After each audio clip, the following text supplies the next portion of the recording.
My goalie hot take is that smaller goalies should be playing slightly deeper than taller goalies, not more aggressive. After watching that, you probably had one of three reactions. First being, yeah, Jamie, you've talked about this many times, we get it. Second, you might have had this angry, visceral reaction and threw your computer against the wall. Or, number three, you were probably thinking, well, that's not what they said on TV, and my goalie coach back in the 60s said that you need to come out and cut down the angle.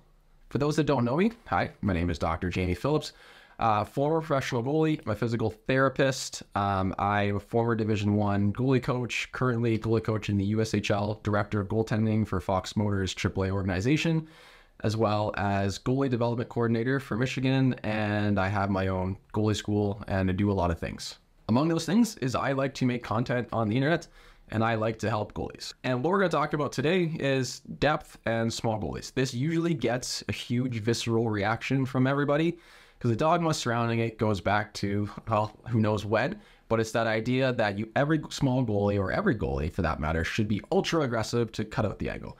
Well, we know in the modern game that being ultra aggressive isn't ideal, but it is hard sometimes to get buy-in from smaller goalies or goalie parents on why smaller goalies should be a little less aggressive than taller goalies. Now, when I say slightly deeper, everyone thinks playing on their goal lines like Lundqvist or Mike Smith. No, when I say slightly deeper, it's however your normal depth is, probably back up between 1 to 4 inches, 4 inches at a max. We're talking about most of the time, toes are at the top of the crease at the maximum. There's very few times that we really and truly need to be outside of the crease. And the reason for this, thankfully, we can break it down to mathematics.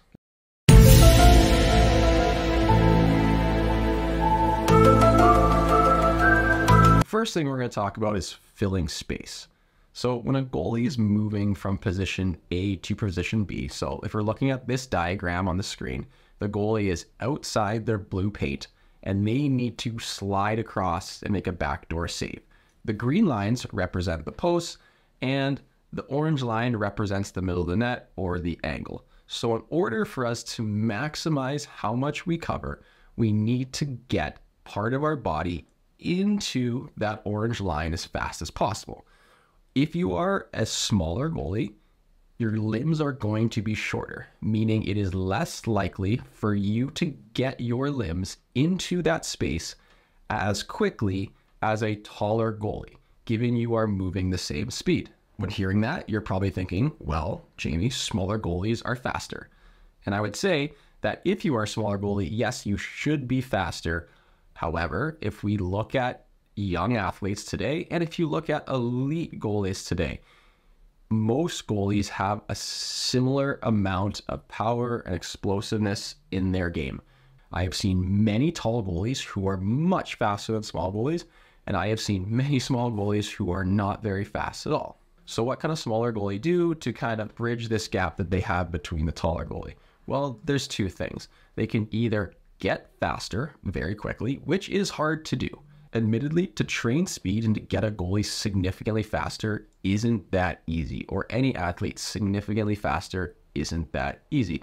Or the second part is they can reduce the distance that they need to travel. So we look at the velocity formula where the change of distance over the change of time gives us our average velocity. It's really important that we can manipulate the variables. And the easiest variable to manipulate is a change in distance, so reducing the distance.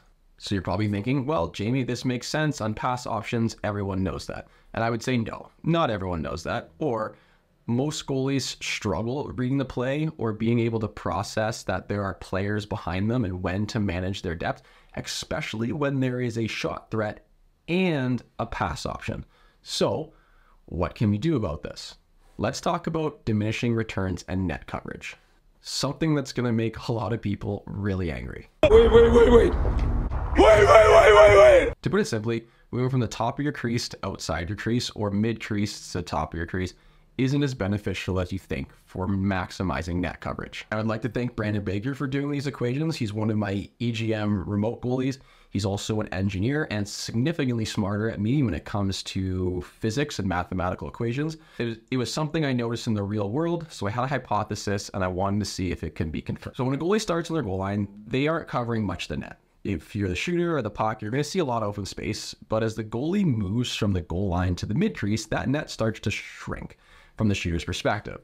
This is because the goalie's body is filling more in the, let's just say, angles that a shooter can aim for.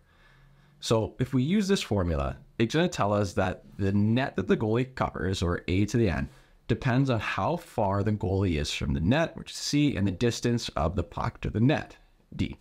So mathematically, the area the net covers grows quickly at first. So it's like if you zoom in on something, suddenly it looks much bigger, even with just a small step forward. Now, this derivative of the net coverage equation showing how quickly the net coverage increases will show you how fast the coverage changes as the goalie moves forward.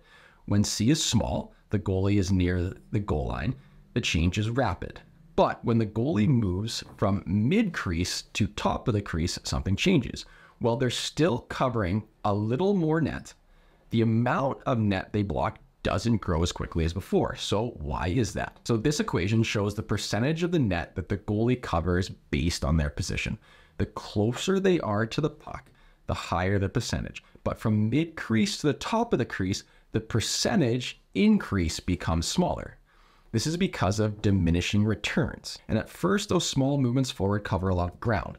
But the closer you get to the top of the crease, those small movements don't add as much coverage. So in a real-world game, this means moving from the goal line to mid-crease or having a reasonable amount of depth is going to be the most effective ways for you to cover that net.